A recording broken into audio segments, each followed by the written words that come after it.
जी, hello दोस्तों, मैं हूँ कमर चीमा। उम्मीद है आप लोग ठीक होंगे।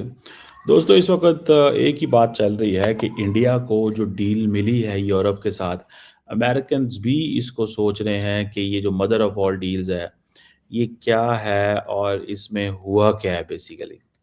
अच्छा, मैंने इसको देखा, मतलब जो इंडियंस को एडवांटेज है इसमें वो ये है कि everything is zero, zero tariff है। मैंने एक मैंने प्रोडक्ट्स देखी, फॉर एग्जांपल मरीन प्रोडक्ट के ऊपर इंडिया को 26% था टैरिफ, ज़ीरो। केमिकल्स पे 12.8 था, ज़ीरो। प्लास्टिक रबर पे 6.5 था, ज़ीरो। लेदर फुटवेयर पे 17% अब ज़ीरो। Textile zero.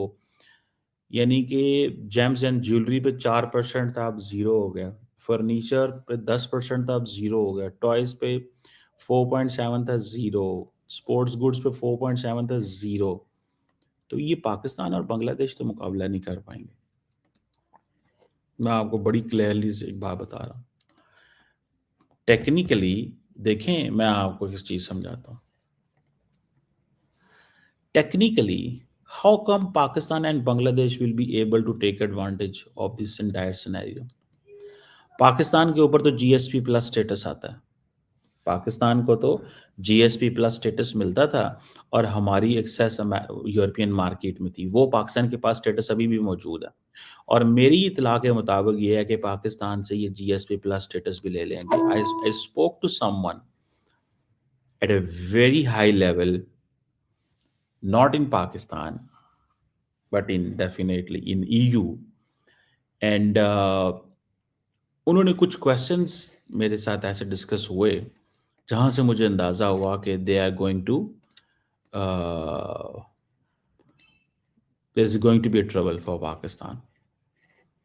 ये जरा सुनिएगा। अब अमेरिकन अगर अपसेट है तो पाकिस्तान और बांग्लादेश भी अपसेट है। ठीक है ना जी? क्योंकि अब पाकिस्तान और Bangladesh will not be able to compete into the European markets.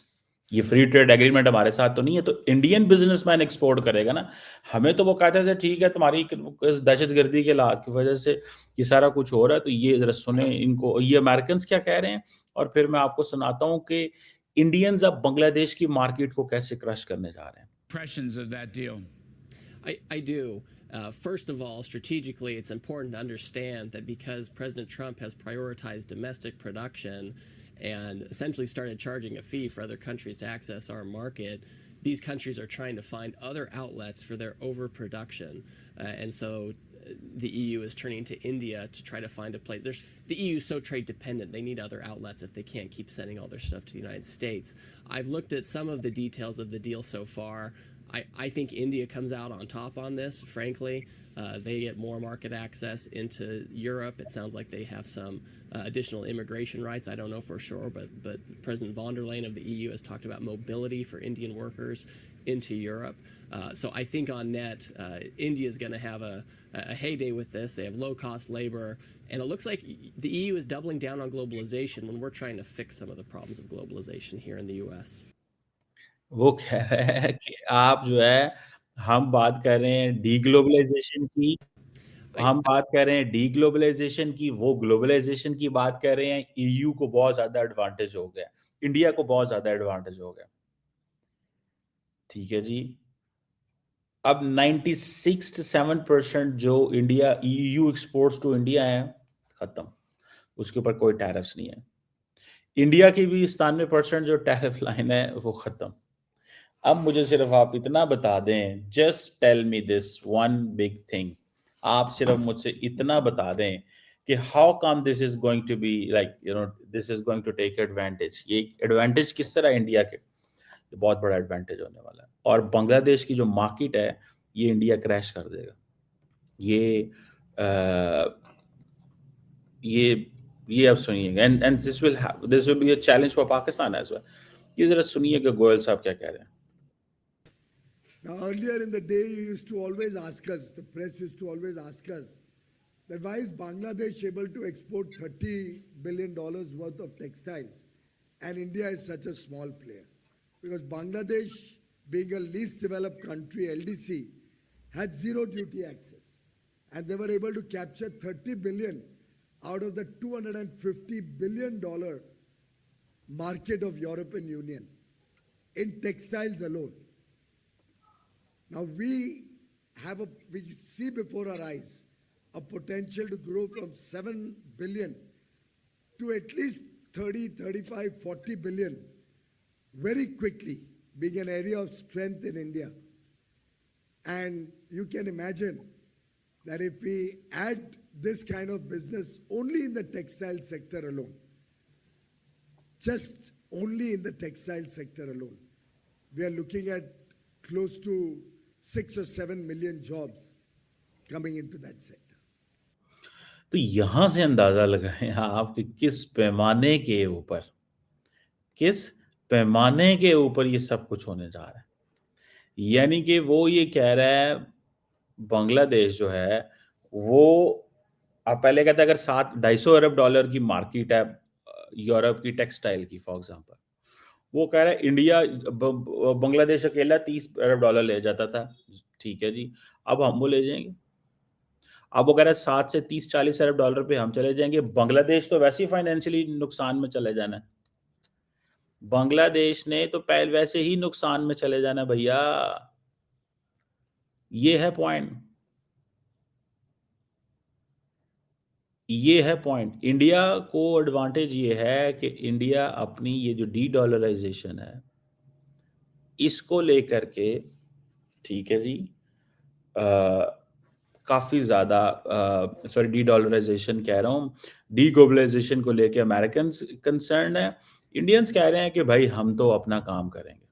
अब फॉर एग्जांपल ये जो जैसे मैं कह रहा हूं कि इंडिया ने 97% जो वो हो रहा है तो खत्म, यानी कि ऑटोमोबाइल्स के ऊपर जो टैरिफ था 110% था, वाइन्स पे टैरिफ 150% था, मतलब चॉकलेट ऑलिव ऑयल पे 50% था, मशीनरी और इस पे अब वो 0 पे आ रहे हैं ऑलमोस्ट, मतलब स्ट्रेट 0।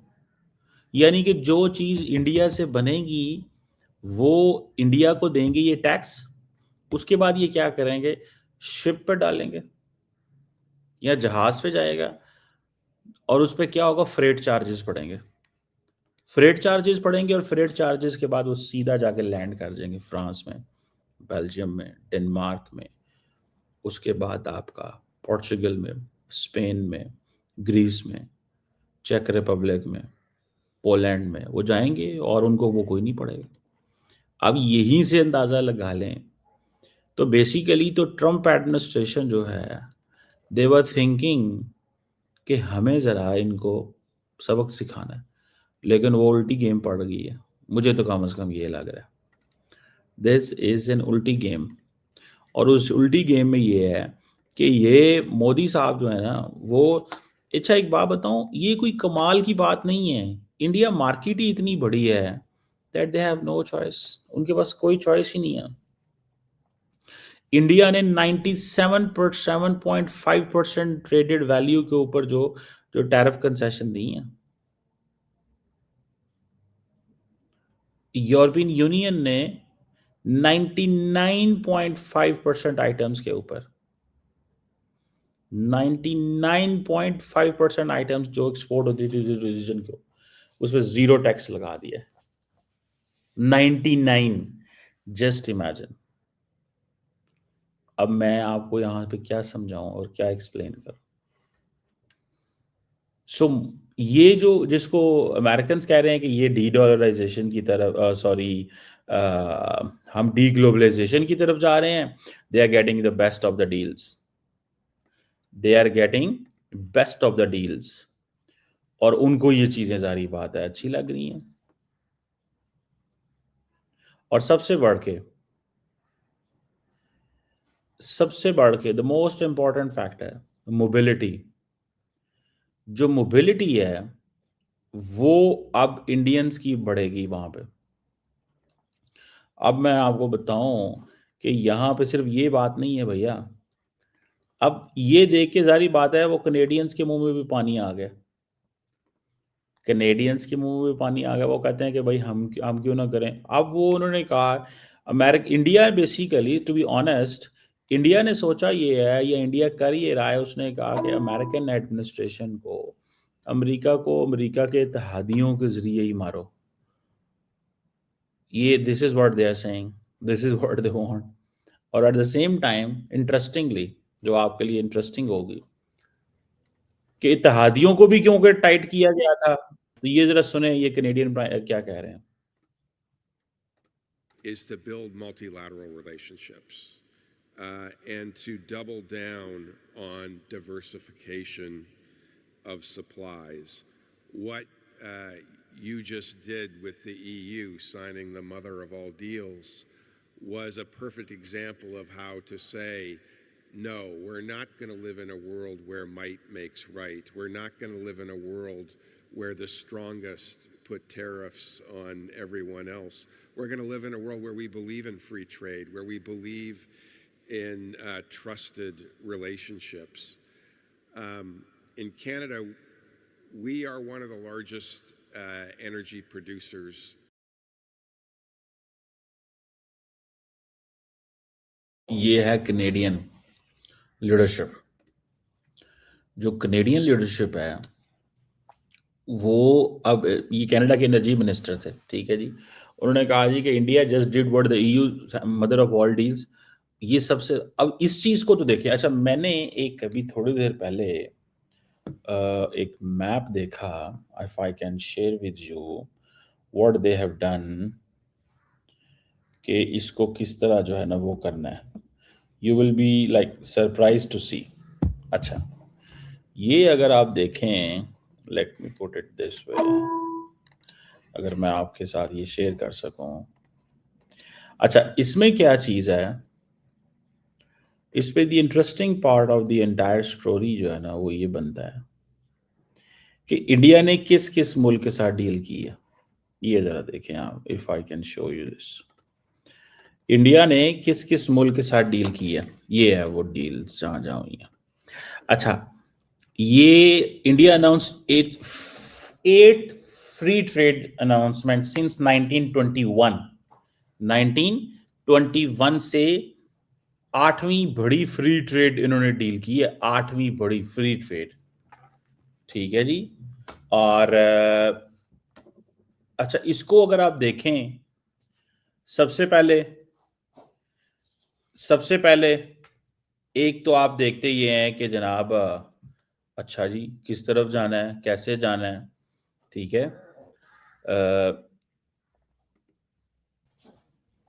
बेसिकली तो वो कह रहे हैं कि जनाब हम 8वां फ्री ट्रेड एग्रीमेंट कर रहे हैं। कैसे कह रहे हैं जनाब, हमने 2026 में mother of all trade deals की है, ठीक है जी। ये जो mother of all trade deals है ना, मुझे लगता है ये सिर्फ ट्रम्प एडमिनिस्ट्रेशन को ना प्रोवोक करने के लिए करते हैं। 2025 में न्यूजीलैंड के साथ किया, ठीक है जी। फिर ओमान के साथ, Muslim country close to Pakistan, Gwadar से एंड दूर देखिए तो ग्वादर से ओमान नज़र आता है। इतना पाकिस्तान और ओमान दूर हैं, लेकिन पाकिस्तान की ओमान से कोई फ्री ट्रेड डील नहीं है। फिर आप चले जाते हैं सर जी, आप पढ़ें 2024-25 में ही आपने एक और डील की है। फिर ऑस्ट्रेलिया के साथ, फिर यूएई के साथ 2022 में की है, $100 बिलियन पे। वो कह रहे हैं हमने इसको 2032 में 200 पे लेके जाना है। समझ रहे हैं सर? 5 सालों में अब देखें, अब एडवांटेज मोदी को क्या मिलता है। एक तरफ वो करता है, ठीक है ना जी, रौला शौला भी डलता है, दूसरी तरफ ये चीजें भी होती हैं। समझ रहे हैं सर?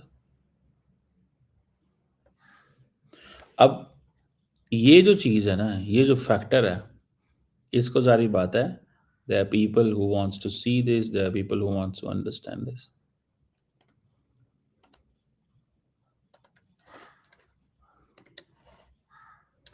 बहरहाल मुझे तो ये लगता है कि ये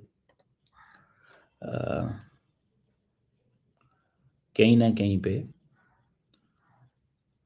जो कुछ इंडियंस कर रहे हैं, इसका जो एंटायर पर्पस है, वो पाकिस्तान और बांग्लादेश को भी डिसएडवांटेजेस पोजीशन में रखना है।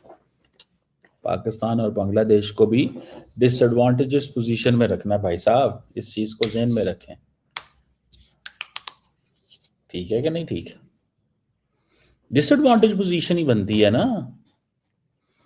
आगे क्या करना है, किस अंदाज से लेके जाना है, मैं तो इसी चीज को देख रहा हूँ जो, तो मुझे थोड़ा सी वो हैरानगी हो रही है कि व्हाट इज द एक्चुअल जो पर्पस क्या है।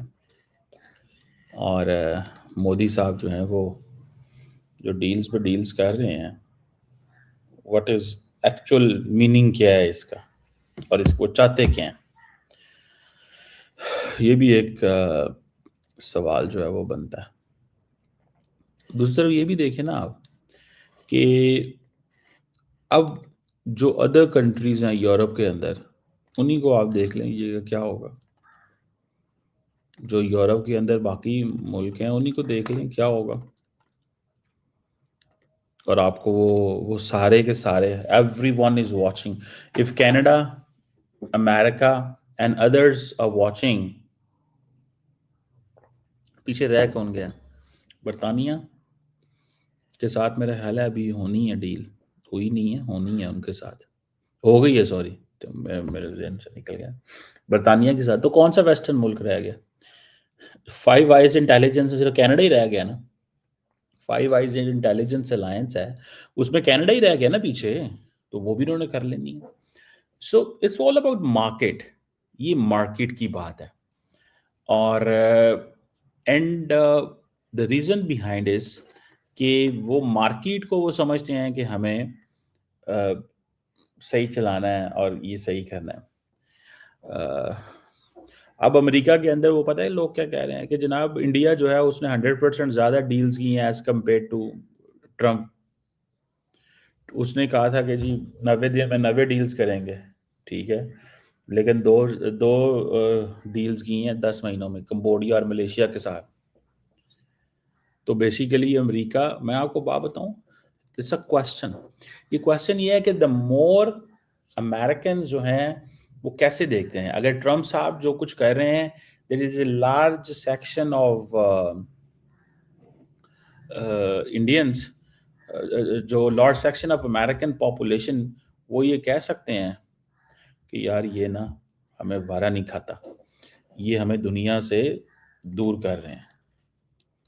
This is what they are saying, this is what they are thinking in my assessment.